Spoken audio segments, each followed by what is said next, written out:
ಆ, ಮಿತ್ರ ಅವರೇ, ಇವ್ರು ನಿಮ್ಮ ಫ್ರೆಂಡ್ ಅಷ್ಟೇನಾ? ನಿಮ್ಮ ಫ್ಯಾಮಿಲಿ ಮೆಂಬರ್ ಅಲ್ವಾ?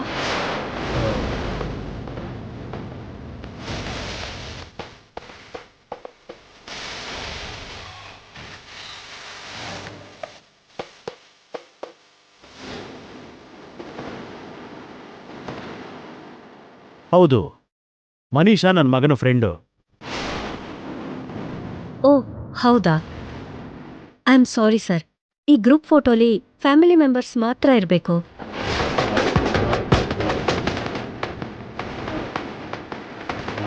ಫ್ರೆಂಡ್ಸ್ನ ರಿಲೇಟಿವ್ಸ್ನ ಅಲೋ ಮಾಡಲ್ಲ.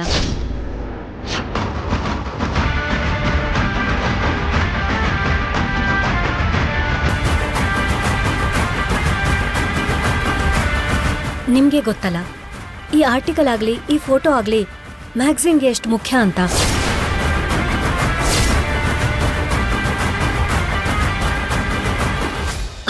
ಇವ್ರನ್ನ ಅವಾಯ್ಡ್ ಮಾಡಬೇಕು.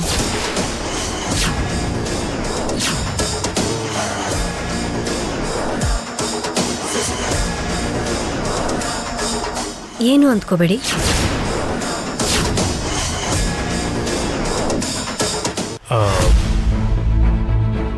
It's okay.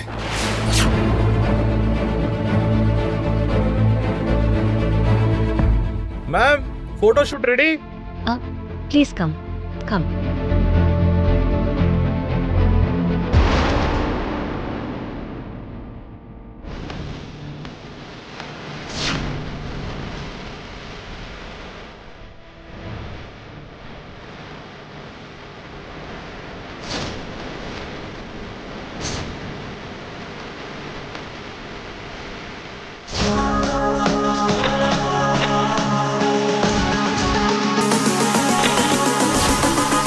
ಮೇಡಮ್, ಸರ್ಬೂಜದ ಮೇಲೆ ಕೈ ಹಾಕಿ.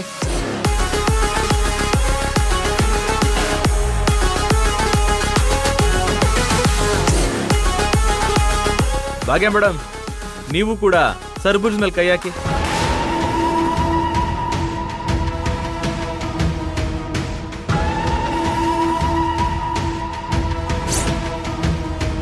Madam ready madam?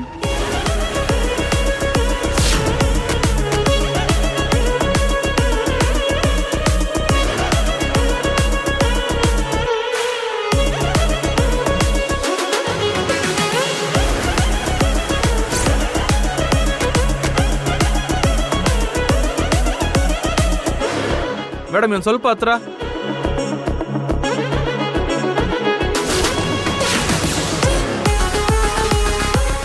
Ready? Smile. 1 2.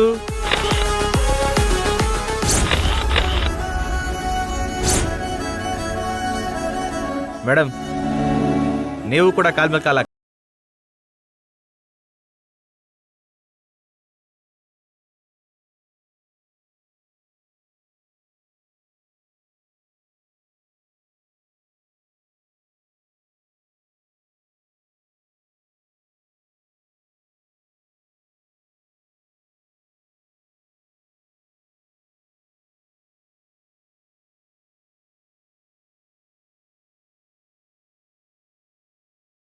Smile.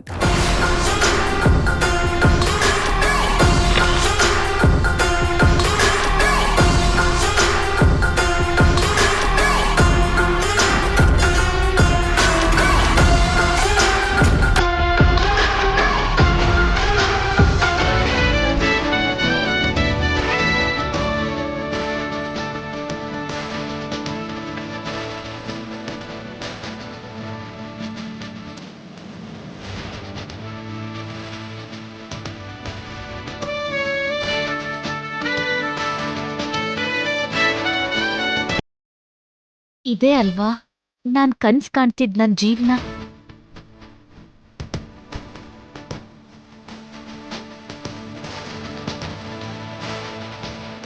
ಭಾಗ್ಯ ಅವರೇ, ನೀವು ಹೇಳಿ. ನನ್ನ ಅತ್ತೆ ತುಂಬಾ ಒಳ್ಳೆಯವರು.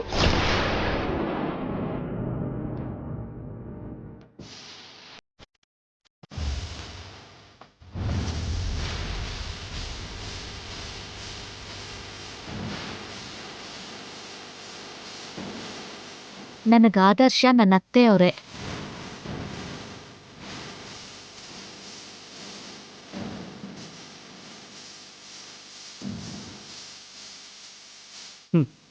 ನೋಡ್ದ್ಯಾ ಅರವಿಂದ, ಕೊನೆಗೂ ನಿನ್ನ ಕನಸು ನನಸಾಯ್ತು. ಅದು ಸಹ ಭಾಗ್ಯ ಇಲ್ಲಿ ಕಾಲಿಟ್ ಮೇಲೆ ನಡೀತು.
Manisha, what is this? ಯಾಕೆ ಈ ತರ ತಲೆ ಕೆಟ್ಟೋರ್ ತರ ಮಾಡ್ತಿದ್ಯಾ? ಮತ್ತೇನ್ ಮಾಡು ಅಂತೀರಾ ಆಂಟಿ? ಆ ಭಾಗ್ಯ ವಿಷಯದಲ್ಲಿ ನಾನೇನೋ ಅನ್ಕೊಂಡ್ರೆ ಇನ್ನೇನೋ ಆಗ್ತಿದೆ. ಅವಳ ಪ್ಲೇಸಲ್ಲಿ ನಾನ್ ಕೂತ್ಕೊಂಡು ಅವಳ ಪರಿಸ್ಥಿತಿಗೆ ನಗ್ಬೇಕು ಅನ್ಕೊಂಡೆ. ಆದ್ರೆ ನನ್ನ ನೋಡಿ ಆ ಭಾಗ್ಯ ನಗಾಡೋ ಪರಿಸ್ಥಿತಿ ಈ ರೀತಿ ಬಂತಲ್ಲ ಆಂಟಿ. ಈ ತರ ವಸ್ತು ಎಲ್ಲ ಒಡೆದು ಹಾಕಿದ್ರೆ ಪರಿಸ್ಥಿತಿ ಸರಿ ಆಗತ್ತಾ? ಇಲ್ಲಿ ನನ್ ಮನ್ಸೆ ಒಡೆದೋಗಿದ್ಯಲ್ಲ. ಇನ್ನು ಈ ವಸ್ತುಗಳು ಒಡೆದೋಗೋದ್ ಏನ್ ಮಹಾ?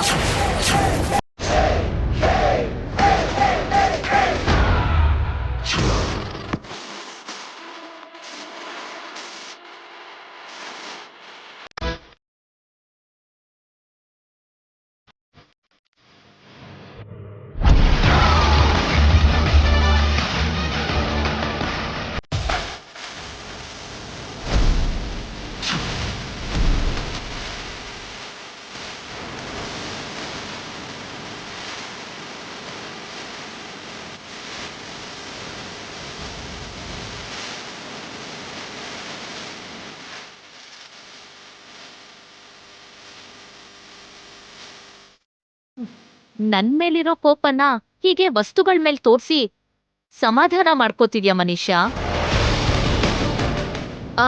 ನಿನ್ಗೊಂದ್ ಪುಟ್ಟ ಕತೆ ಹೇಳ್ಬೇಕನ್ನಿಸ್ತಿದೆ. ಹೇಳಲಾ?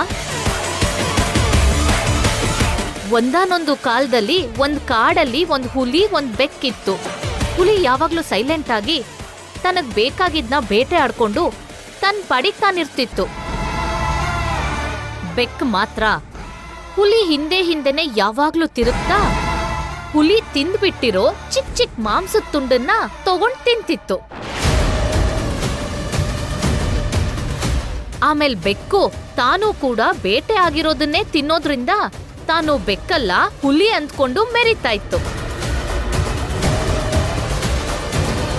ಅಷ್ಟೇ, ಆ ಅಹಂ ಯಾವಾಗ ತಲೆಗೇರ್ತೋ ಆಗ ಹುಲಿ ಜೊತೆ ಫೈಟ್ ಮಾಡ್ಬೇಕಂದ್ಕೊಂಡು ಫೈಟ್ ಮಾಡ್ತು. ಆದ್ರೆ ಏನಾಯ್ತು? ಹುಲಿ ಬೀಸೋ ಪಂಜಕ್ಕೆ ಆ ಬೆಕ್ಕು ಆ ನೋವನ್ನ ತಡ್ಕೊಳಕ್ಕಾಗ್ದೆ ವಿಲ ವಿಲ ಅಂತ ಒದ್ದಾಡಿ ಸತ್ತೋಯ್ತು.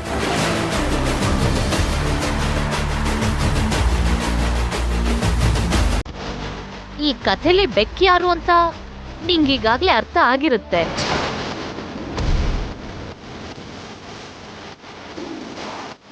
ನೀನೆ ನೀನೆ ನೀನೆ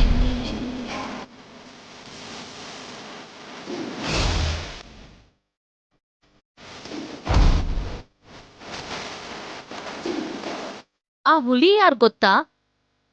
ನಿನ್ನೆದ್ರುಗಿರೋ ನಾನು. ಇವತ್ ನಡೆದಿರೋ ಘಟನೆಯಿಂದಾದ್ರೂ ಅದನ್ನ ನೀನ್ ಅರ್ಥ ಮಾಡ್ಕೊಂಡ್ರೆ ಒಳ್ಳೇದು. ಇಷ್ಟು ಮಾತ್ರಕ್ಕೆ ನನ್ನನ್ನ ಬೆಕ್ಕು ಅಂದು ನೀನ್ ಹುಲಿ ಅನ್ಕೊಂಡು ಜಾಸ್ತಿ ಮೆರೆಯೋದ್ ಬೇಡ ಭಾಗ್ಯ. ಇಷ್ಟಾದ್ಮೇಲೆ ಕೂಡ ಯಾಕಷ್ಟು ಅಹಂಕಾರ? ನನಗ್ ಕಷ್ಟ ಆಗ್ಲಿ ಅಂತ ನನ್ ಗಾಡಿ ಟೈರ್ಗೆ ಮುಳ್ ಚುಚ್ದೆ. ನನ್ ಜಾಗದಲ್ಲಿ ನೀನ್ ಕೂತ್ಕೋಬೇಕು ಅಂತ ಹಠ ಹಿಡ್ದೆ. ಕೊನೆಗೇನಾಯ್ತು? ನೀನ್ ಈ ಫ್ಯಾಮಿಲಿಗೆ ಸಂಬಂಧಪಟ್ಟವಳಲ್ಲ ಅಂತ ಮತ್ತೊಂದ್ಸಲ ಪ್ರೂವ್ ಆಯ್ತು. ತುಂಬಾ ಎಗ್ರಾಡ್ಬೇಡ ಮನೀಷಾ, ಯಾವತ್ತೋ ಒಂದಿನ ಪೂರ್ತಿ ನೆಲಕ್ ಬೀಳ್ತೀಯ. ನಿಜ ಹೇಳು ಭಾಗ್ಯ, ಮ್ಯಾಗ್ಝಿನ್ ಅವ್ರ ಹತ್ರ ಬೇಕು ಅಂತಾನೆ ನಾನು ನಂದನ್ ಫ್ಯಾಮಿಲಿಗೆ ಸೇರ್ದವಳಲ್ಲ ಅಂತ ಹೇಳ್ದೆ ಅಲ್ವಾ? ಬೇಕು ಅಂತ ಮಾಡಿದ್ರು, ಕಾರಣ ಇದ್ದೇ ಮಾಡಿದ್ರು, ನೀನು ನಂದನ್ ಕುಟುಂಬಕ್ಕೆ ಸೇರ್ದವಳಲ್ವಲ್ಲ.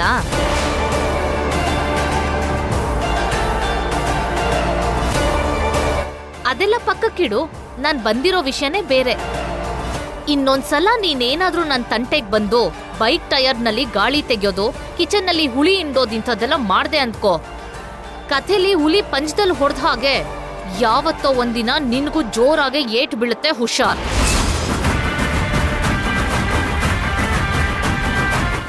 ನಿನ್ ಬದುಕು ಭವಿಷ್ಯ ಎರಡೂ ಹಾಳಾಗೋಗುತ್ತೆ, ನೆನ್ಪಿಟ್ಕೋ.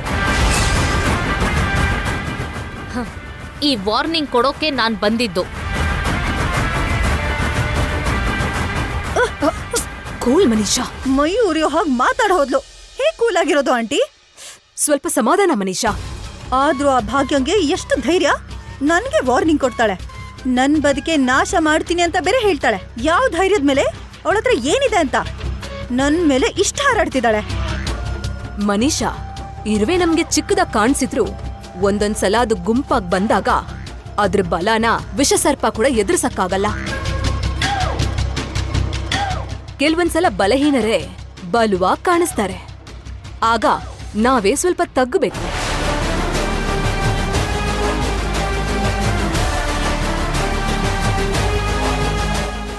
ಮನೀಷಾ, ಸಮಯಕ್ಕೋಸ್ಕರ ಕಾಯೋಣ, ಸಹನೆದಿಂದ ಕಾಯೋಣ. ಆ ಸಮಯ ಬಂದಾಗ ಎದುರೇಟ್ಕೊಡೋಣ. ಅರ್ಥ ಆಯ್ತಲ್ವಾ?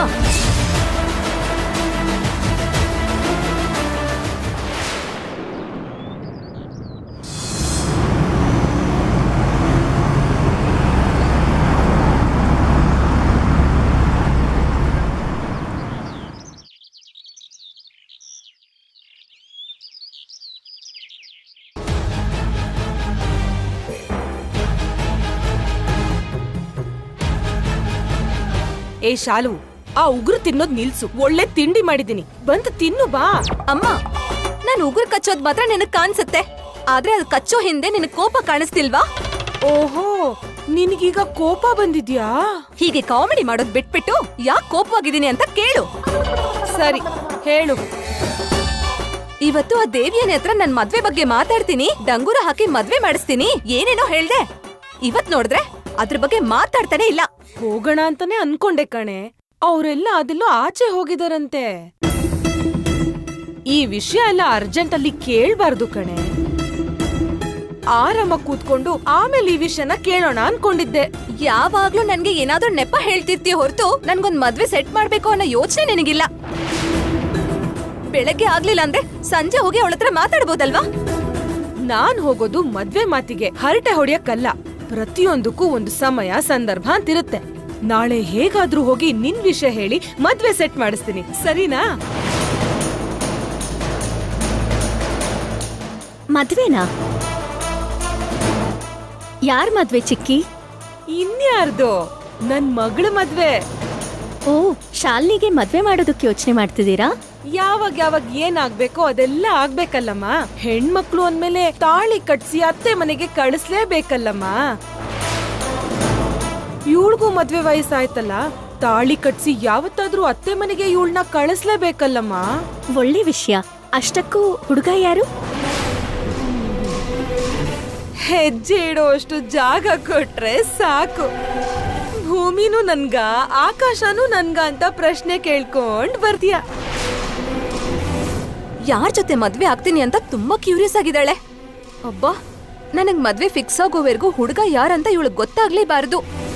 ಅದ್ಯಾಕ್ ಚಿಕ್ಕಿ ಹಾಗ್ ಮಾತಾಡ್ತೀರಾ? ಶಾಲಿನಿ ಯಾರನ್ ಮಾಡ್ಕೊಂತಾಳೆ ಅಂತ ಗೊತ್ತಾದ್ರೆ ಕೇಳಿ ನಾನು ಸಂತೋಷ ಪಡೋಣ ಅನ್ಕೊಂಡೆ. ನೀನು ಆಮೇಲೆ ಆರಾಮ ಕೂತು ಸಂತೋಷ ಪಡಬಹುದು. ಅಲ್ಲಿ ಒಣಗಿರೋ ಬಟ್ಟೆ ಎಲ್ಲ ನಿನ್ಗೋಸ್ಕರ ಕಾಯ್ತಿದೆ. ಹೋಗಿ ಇಸ್ತ್ರಿ ಮಾಡಮ್ಮ, ಹೋಗು ಹೋಗು.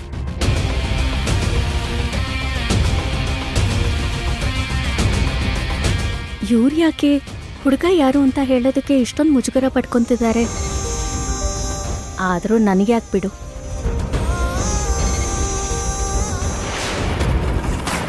ಶಾಲು, ನಾಳೆನೆ ಹೋಗಿ ಆ ದೇವ್ಯಾನಿಗೆ ಕೈ ಮುಗ್ದು ಕಾಲಿಗೆ ಬಿದ್ದಾದ್ರೂ ನಿನ್ ಮದ್ವೆ ವಿವೇಕ್ ಜೊತೆ ಸೆಟ್ ಮಾಡ್ತೀನಿ. ನೀನ್ ಏನು ಯೋಚನೆ ಮಾಡ್ಬೇಡ.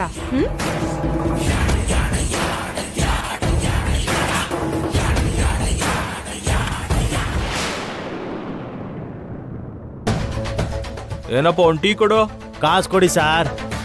ಕೊಡ್ತೀನಯ್ಯ, ನಾನೆಲ್ಗೆ ಹೋಗ್ತೀನಿ, ಅಕೌಂಟಲ್ಲಿ ಬರ್ಕೋ. ಇದೇನ್ ರಾಮಕೋಟಿ ಅಲ್ಲ ಸಾಲ ಕೊಡ್ತಾ ಇರೋದಕ್ಕೆ. ಕೊಡಪ್ಪ, ನಾನೆಲ್ಗೆ ಹೋಗ್ತೀನಿ. ಕಾಸು ಕೊಟ್ರೇನೆ ಸರ್ ಟೀ. ಛೇ ಕರ್ಮ.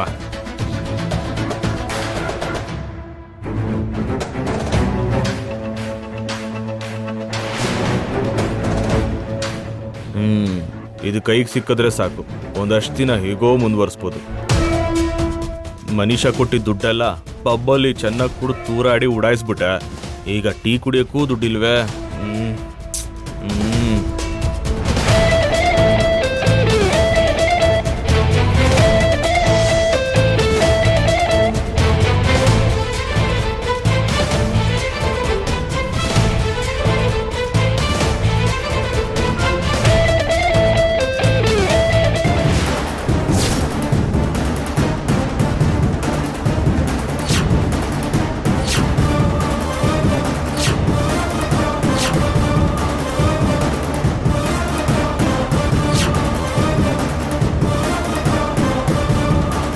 ಇವ್ನ ಕಳ್ಸ್ವಾಮೀಜಿ ಅಲ್ವಾ?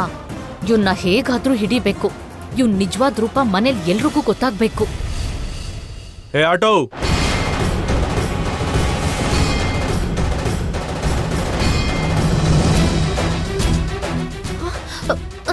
ತಗೊಳ್ಳಿ.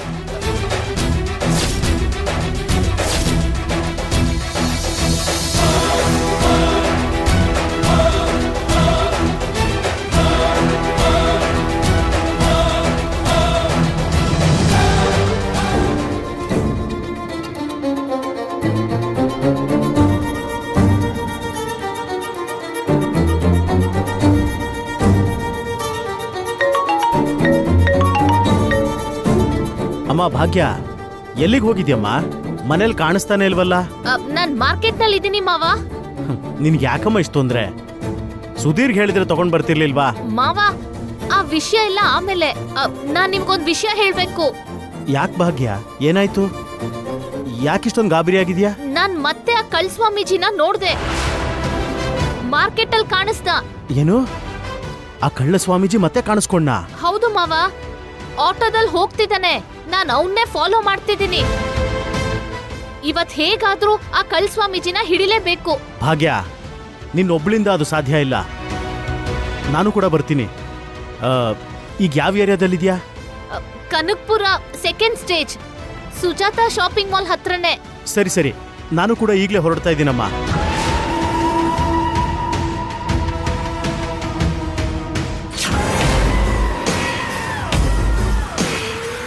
ಓ ಮೈ ಗಾಡ್, ಆ ಕಳ್ಳಸ್ವಾಮಿ ಮತ್ತೆ ಭಾಗ್ಯ ಕಣ್ಣಿಗೆ ಬಿದ್ದಿದಾನ ಆಂಟಿ. ಇವಾಗ ಏನ್ ಮಾಡೋದು? ಇವಾಗ ಏನ್ ಮಾಡ್ಬೇಕು, ಹೇಗ್ ಮಾಡ್ಬೇಕು ಅಂತ ಯೋಚನೆ ಮಾಡ್ತಾ ಕೂತಿದ್ರೆ ನಮಗೇನ್ ಲಾಭ? ಯಾರ್ ಕಣ್ಣಿಗೂ ಕಾಣ್ದೆ ಇರ್ಬೇಕು ಅಂತ ಹೇಳ್ಬೇಕಲ್ವಾ?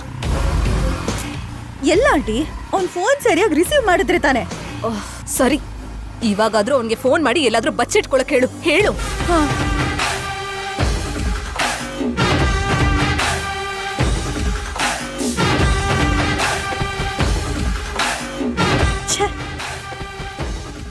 ಮತ್ತೆ ಅವ್ನ್ ಫೋನ್ ರಿಸೀವ್ ಮಾಡ್ತಿಲ್ಲ ಆಂಟಿ.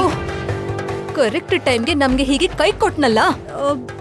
ಇವಾಗ ಏನ್ ಮಾಡೋದು ಆಂಟಿ? ಬಾಗಿನ್ ಕಣ್ಗೆ ಅವ್ನ್ ಕಾಣ್ಬಾರ್ದು ಅಂತ ದೇವ್ರನ್ನ ಬೇಡೋದ್ ಬಿಟ್ರೆ ನಮ್ಗೆ ಬೇರೆ ದಾರಿ ಇಲ್ಲ.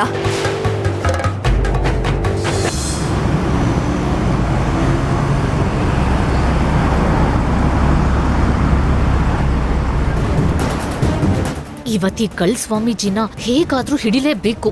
ಇವತ್ತೇ ಇವನ್ನ ಎಲ್ರ ಮುಂದೆ ನಿಲ್ಸಿ ಎಲ್ರಿಗೂ ಮಾಡಿರೋ ಮೋಸನ ಅರ್ಥ ಮಾಡಿಸ್ಬೇಕು. ಇಲ್ದಿದ್ರೆ ಅತ್ತೆ ಇವನ್ ಮಾತ್ನ ನಂಬಿ ಇನ್ನೂ ಮೋಸ ಹೋಗ್ತಾರೆ.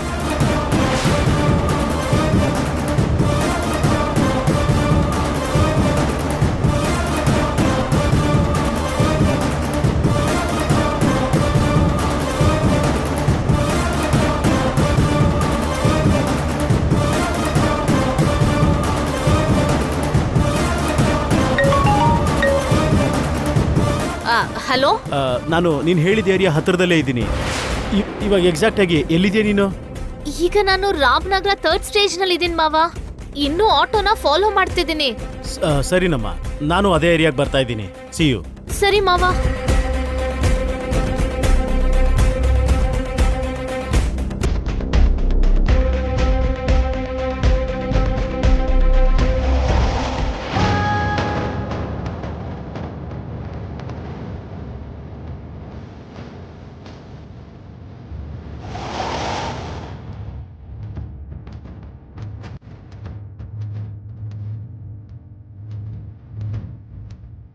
ಅಣ್ಣ, ನಿಮ್ ಆಟೋದಲ್ಲಿ ಒಬ್ರು ಬರ್ತಿದ್ರಲ್ಲ, ಅವ್ರು ಎಲ್ಲಿ ಹೋದ್ರು?